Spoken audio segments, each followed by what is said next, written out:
got the delay before it comes up in the feed. Yeah, it's probably live right now. I'm just going to make sure it's showing There it. it There goes. we are. There we Well, are. welcome back to The Change Physician. I am Melissa Cady with my co-host, Dr. Kevin Cuccaro. If you're seeing me on The Challenge Doctor, it's I'm just cross-posting it from The Change Physician. And those that don't know what The Change Physician is, go ahead and check out thechangephysician.com. Give you a little history about Dr. Cuccaro, myself, and why we are even doing this community and podcast. And usually on our Mondays, we do a Monday motivation and talk about, what we were motivated to do last week and what's upcoming, but also touch on what episodes happened last week on the podcast and what are coming up. So to start us off with what has transpired on the podcast, Kevin, you want to do it or you want me to start? Sure, I'll start. We had Dr. Rip Patel, who, if you had been watching episodes way back in December, we actually did his out of sequence. We do the physician's story, and then we'll often bring back a guest to talk about, an important topic. And with Rip, we had done an interview with him, and then we brought him back to do his follow-up interview, and he started talking about COVID and his own personal experiences with it. So we decided just to drop that one. We literally recorded it, and I think you published it like the day of or 2 days later or something. I mean, it was fast. Hours. Yeah. And so you were introduced to Dr. Rip in that episode, but we finally got his physician story. It came up last week. And then Brad Block of Physician's Guide to Doctoring, the podcast on the soft skills and kind of taking all of those things that we didn't learn in medical school. And he does some excellent interviews with pretty much non-physician experts most of the time, but people who know those soft skills and persuasion and the words we use in being able to communicate effectively. We had him back on to talk about COVID and vaccination and sort of those soft skills around how to message that, particularly from a specialist perspective, because as a specialist, obviously, a lot of times we are not administrating the vaccine, but we can still provide a good role in promoting the vaccine and being able to kind of overcome the fears around the very, very real fears that people have around the process of vaccination, and how then as a physician and as a specialist physician, how can we then support people who are administering these vaccines so that we ultimately get more and more and more and more people vaccinated to provide that level of protection. So those were some great episodes, and definitely would recommend, if you haven't seen them, to go out and check them out. Yeah. And do you want me to touch on what's coming up? Sure. So the next episode that releases this Thursday is an orthopedic surgeon named Dr. Christopher Liu. I think sometimes he goes by Dr. Chris Liu. He's done a little bit of writing and a lot of different types of entrepreneurial activities. He has an intriguing, interesting story of all these various things he's been involved in and kind of his take on that. And so that releases Thursday. And then on the following Monday, we did a little chat, you and I, about thoughts on doctoring for early physicians. So that kind of encompasses a few things. I think you should just listen to it because it takes off on a few tangents. If I knew then what I know now, what would I do different? Yeah, so you can hear us banter for a little while about some of those things, especially if you're a new physician. But even if you're an established physician, I think there's some interesting topics and things that maybe we don't always think about, but good to kind of review those. So that will be releasing on Monday, and we'll give you the update next Monday of the cool stuff coming up the following week. So as far as your motivation from last week, you were going to up your workouts and do some more intensity. I was going to do my workouts and then I was going to add in reading, because that was, I was you did the reading read, right? Because that was one of my listed goals, and I am happy to say that I did not. But at least I was very conscious about that decision, because I was even like, I should do some reading today, and it's like, I don't want to, screw it, I just don't want to do it. Yeah. So so I can't consider that necessarily a failure, because it was a conscious decision not to, rather than an unconscious, I meant to do this, I meant to do this. I recognize I had the time, and I just decided not to do it. Multiple reasons behind that. Probably the biggest one is I just want to be lazy for a while for certain things. It's okay. I guess I need to be a little bit lazy. On the workout side, I still love my workout. I mean, this is the stupid simple workout, and it is I'm increasing. Kettlebells. Yeah, it's this two kettlebell exercises. Basically, does your whole body. It takes between really, if you're doing it really fast, maybe 20 minutes to 45. Again, how you're pacing it out a little bit. Starting to push up another kettlebell actually on one size, and then it's just fun. I really enjoy it and still remain motivated to do it. And it's just I don't want to rant and rave too much about it, but man, it's fun. Yeah, it's so Like fun. it's a kettlebell-licious workout. It's a kettlebell-licious workout. It's like, and it fits me because I'm pretty simple in a lot of ways. Like, I don't like making things super, super, super, super complex. I want to reduce. And man, this is like, it's pretty reduced. Like it's pretty crazy. And so Yeah. anyway, I've been motivated to do that and I love it. So how about you? What was your motivation? What did you say last week? Because we gave you a buy, I think. Well, I kind of was just like, I need to kind of take it up a notch on the workout. So let me just say, you're kind of getting on yourself a little bit, and not really. You're just dismissing the fact you didn't do the reading and stuff, but it's called self-compassion. It's okay. I'm giving myself a little self-compassion too, because I was part of the whole Texas Snowzilla that happened last week, and ended up with a couple of power outages, and then predominantly no running water for about 5 days and no shower for 5 days. So as you can imagine, you probably don't think about this, but you don't really feel like sweating when you feel like you don't have a shower afterwards. So my husband and I had decided to minimize our activity to whenever it was safe to walk outside, to just take a stroll through Winter Wonderland, and just wait for the good old shower before we take it up a notch. So I had a big excuse for totally changing my plans. So it's about adaptability, self-compassion, and it'll come around. Did a I little want bit to of ask you some questions about that though. Like, cause that's, you're sort of, you're have that very optimistic viewpoint, but I'm really kind of curious about your Texas experience. Like, cause no water for 5 days. Mhm. That's a big deal.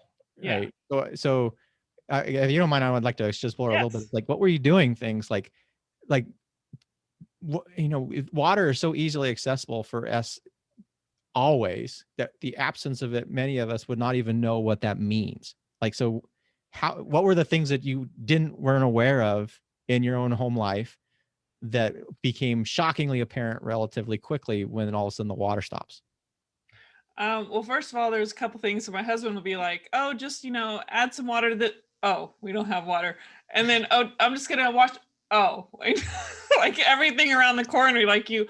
Oh, we can't make that gravy because yeah, you have to add water. So I had to adapt some things. So the things that I could not do, obviously, we couldn't wash our clothes in a traditional manner, so we completely stopped that. Um, of course, you're worried about freezing pipes, so you try to drip your faucet, you try to open up all the cabinets, all those basic things. But I didn't know about, you're thinking about the water heater, Hmm. and I have a recirculating pump, which means it allows the hot water to come to you really fast and it keeps it moving. And there was really no point to recirculate when the water was pretty much nil. So I had to unplug the recirculating pump. And then I didn't even know that the water heater can be put on vacation mode. It says VAC on it. Everyone check your water heater. I'm not a plumber, but in the case that there's a 2 or 3 week waiting list for people to get a plumber because of all the burst pipes in Austin, you really can't get a plumber to help you out.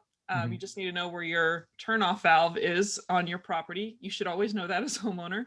Luckily, we already knew that, so we had turned things off. But I also, had to adjust the water heater situation. But the things we couldn't do is like the most basic cleaning your own clothes. So we try to reuse clothes because it felt dirty anyway. And minimize our workouts to really just basic functioning of walking at times. I interestingly had made a huge whopping batch of soup, and that was the day or the morning of our water going out.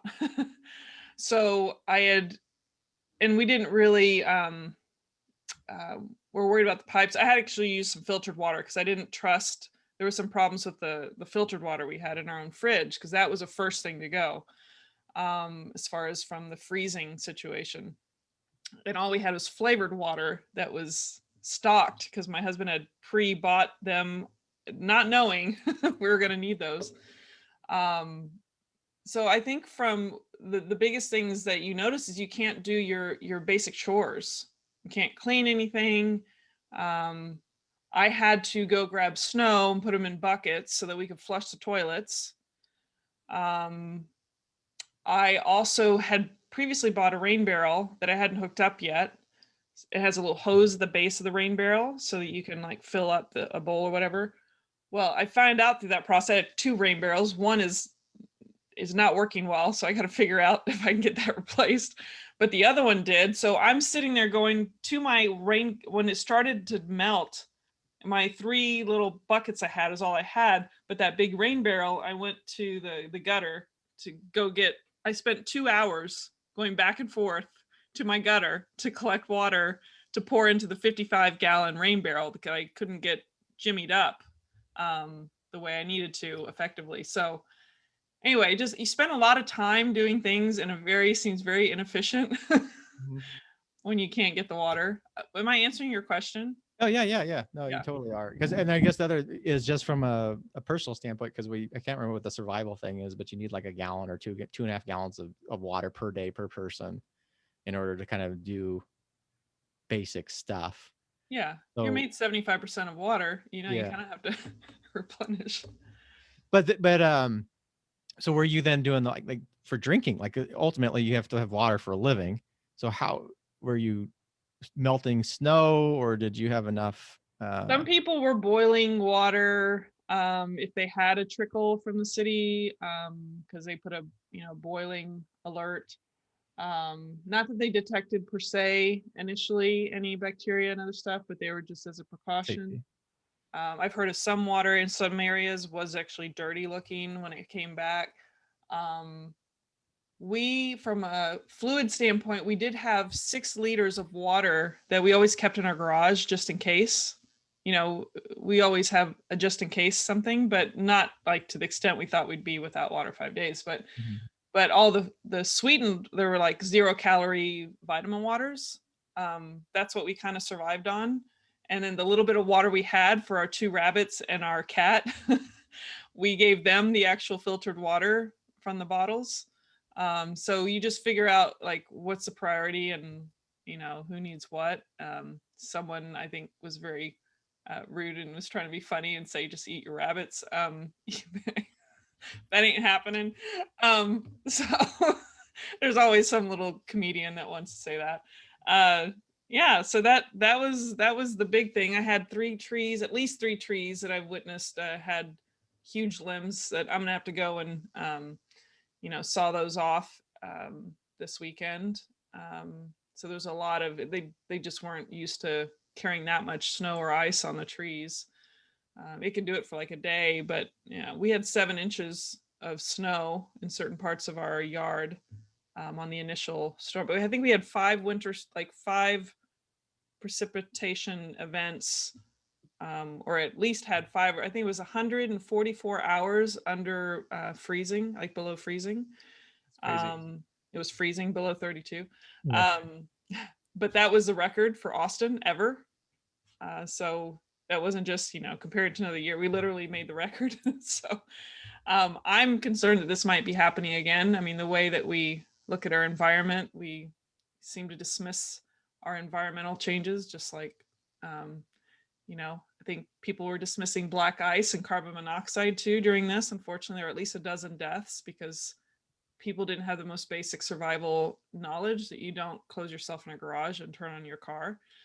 And just really, really sad lack of basic survival knowledge. That I'm flabbergasted by some of the things that happened that were preventable, including the fact that this whole grid situation, that's another political debate. But it puts it up into a situation of I remember I was watching the Texas situation, and the last time I had been in this much horror and going, oh my God, what kind of country do I live in, was Katrina. and watching that devastation, and then you feel like it's like a third world nation, like Yeah. in this American exceptionalism that a lot of us were raised in. It was like, oh, America's so much better than every other country, and then you watch everything just fall apart. It was quite eye opening, and I guess you guys had like almost the trifecta, because I mean, did you lose your gas too, or did you, or was that preserved? So I used a little bit of gas initially because I turned on the fireplace with the gas, and I was excited that worked. We had like a 2-hour stint on that day of no electricity. Yeah, I know there were some people that had some gas issues, but that it was kind of irrelevant as far as I was concerned. I mean, Your we heating, needed, not gas? well, it does use gas. Okay. But in general, without it's it's like a combo. I mean, for the water heater, yeah, for the water, which we didn't matter. um, but our electricity for our actual heat was not working. But of course, my gas is just for the fireplace. So I mean, Yeah. they're kind of divvied up. But it wasn't going to make a big difference for me if I had no water at all anyway, to have hot water. And then, the fireplace that could have helped us, probably if we were without power the whole time. But we were lucky we didn't have both of them out for the whole time. Well, I'm thinking, okay, I go, you lose electricity, that's bad enough, right? So you're going to lose all your refrigeration, you're going to lose all your kind of electrical connectivity. But then my thing is, okay, well, if I have gas, so I know I can light my gas stove with a match, right? So I could turn that on, I'd have it. We have a gas fireplace that sometimes works, so maybe that we think. So I'm then, okay, great, my backup would be the gas. Yeah. Gas is out now. Now I'm in big trouble. And if you put on top of that the water situation, without any way to heat that snow, that's a deadly combination, because now what are you going to do? You either have to have a filtration, like I'm sort of weird, so I have some of those little filtration straws and stuff. Yeah. People know this. I'm like almost like a pseudo non-crazy prepper, but yeah, but you literally, you have no water. What are you going to do? You have no electricity. What are you going to do? And then you have no gas. What are you going to do? You have none of those all put together. That's crazy. Like Yeah. that.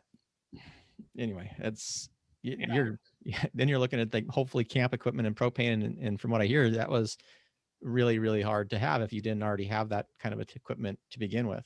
Yeah, and I heard about some of the things being frozen with propane. I'm not sure exactly how the apparatus was constructed, or I'm not a propane user, not personally have any. But I'm just, even there's an 11-year-old boy in Conroe, Texas, that died sleeping with his 3-year-old. I think, well, I don't remember. His brother was, I can't remember exactly how old. I think it's like 3. I don't know, but I think it was 11-year-old that died the day after he was running around playing the snow for the first time. He's from, I forgot what other country he was from, but I mean, there's a huge lawsuit going on with that. He was in a mobile home. So, I mean, just a lot of tragedies. And don't forget, there was a ton of accidents.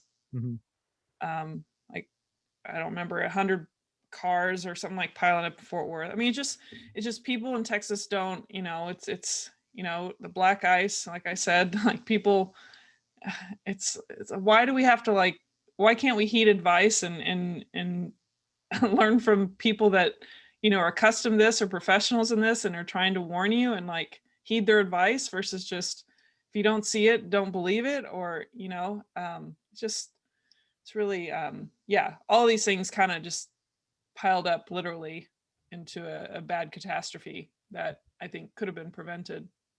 Yeah. Well, going at El Paso, like that was the Oh yeah, difference between El Paso and the rest of the yeah, state, because they're from tied my into the West Grid.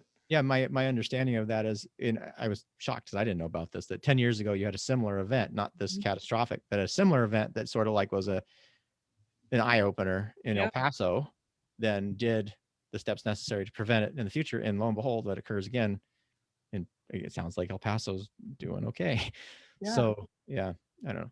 You can yeah, tie that into, I guess, into physician perspectives. I guess if if you've had something occur or a bad event, and then you just gloss over it and want to move on rather than trying to learn from that event to prepare for the future, because you have to have it again so you can learn from it again. But well, bringing it back on into the change physician, I would say as anesthesiologists, there's a big part of people coming through, like even outpatient surgery centers, There's a lot of people that may not be healthy or have a vulnerability that probably could get through a general anesthesia or anesthetic without a problem, but there are certain things about that condition or whatnot that lend you to a higher risk.